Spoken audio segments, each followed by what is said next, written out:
Dalam nama Bapa dan Putra dan Roh Kudus. Amin. Bapak, Ibu, Saudara-saudari sekalian, salam jumpa kembali dalam Renungan Inspiratif Minggu ketiga masa Adventus berdasarkan Injil Yohanes bab 1 ayat 1-6, ayat 19-28. Di tengah-tengah kamu berdiri Dia yang tidak kamu kenal. Bapak, Ibu, Saudara-saudari terkasih, konon pada satu hari, almarhum Kardinal Justinus Darmo-Wiono mengurus SIM di salah satu kota kecil di Jawa Tengah. Sebagaimana orang-orang lainnya, ia juga berdiri di antrian panjang bersama anggota masyarakat lainnya yang hendak mengurus SIM. Tidak seorang pun dari orang-orang di situ yang mengenalnya sebagai seorang uskup agung, bahkan seorang kardinal. Dia malah mendahulukan orang-orang lain yang berdesakan untuk menjadi orang yang mendapat giliran lebih dahulu. Tidak lama berselang, muncullah seorang polisi yang rupanya mengenal orang tua itu sebagai Uskup Agung Semarang dan Kardinal Justinus Darmo-Wiono. Dia mendekati Bapak Kardinal itu dan mengatakan kepadanya bahwa pimpinannya memanggil dia untuk datang ke kantor.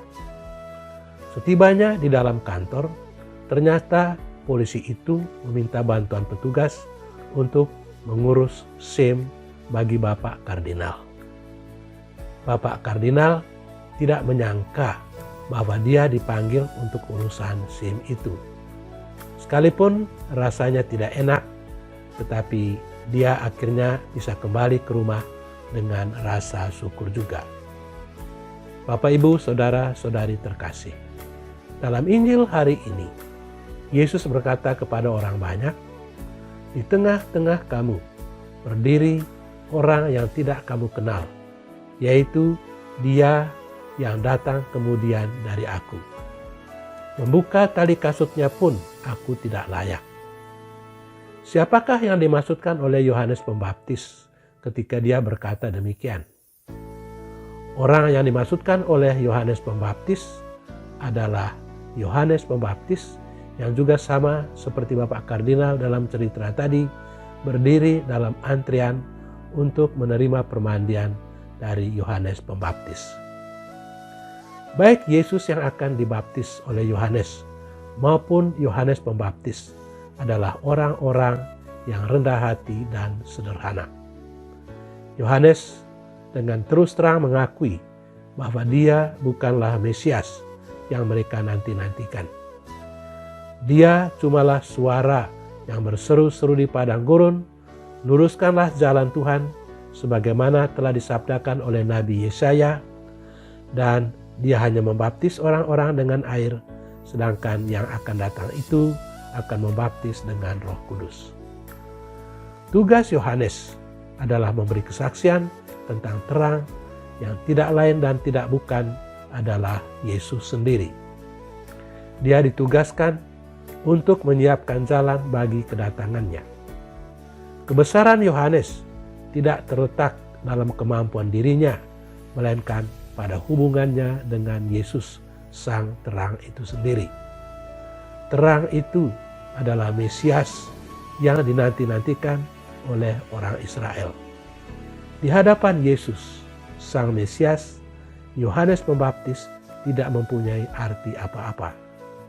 Tapi dia bersyukur karena dia boleh mengambil bagian dalam mempersiapkan kedatangan Mesias itu.